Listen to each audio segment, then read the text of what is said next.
इलेक्शनच्या काळामध्ये असे आरोप करणं प्रत्यारोप करणं चालत राहील। उद्या जर त्यांच्याबद्दलचा जर आम्ही काही आक्षेपार्थ बोललो तर ते त्यांना महागात पडेल, म्हणून जिभेवर कंट्रोल ठेवा।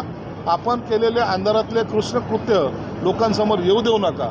आले तर त्यांचा तुम्हाला पश्चाताप होईल, एवढं मात्र निश्चित आहे। उमेदवारीनंतर काही स्थानिक नाराज होते, नाराजी दूर झाली का त्यांची? आमच्यात नाराजी वगैरे काही नसते हो।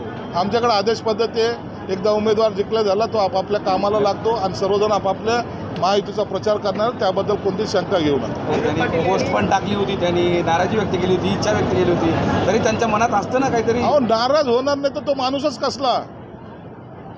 तुमच्यामध्ये नाराजगी हा शब्द नसेलच, जर त्याला बोलताच येत नसेल तर त्याला सुद्धा काही काउंट केलं जात नाही।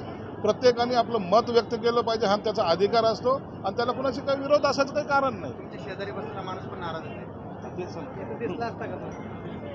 आता बरोबर दिसल्यावर तुम्हाला काय वाईट वाटतंय का? हे सगळं करताय तुम्ही, नाराजांची नाराजी दूर करता करता अनेकांना कुठल्या कुठल्या घटनांना सामोरं जावं लागतं। काय काय आश्वासनं देत आहे तुम्ही नाराजी दूर करण्यासाठी? सगळेजण मिळून काम करूया, सबका भला होगा, कोई किसी की चिंता मत करो। विरोध पाटील यांनी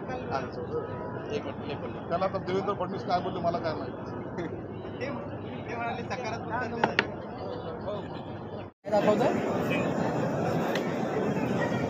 हॅलो, हां काय झालं, काय दाखवतं?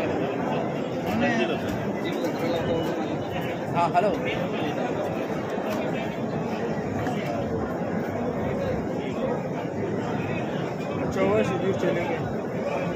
ऑडियो तो ऑडियो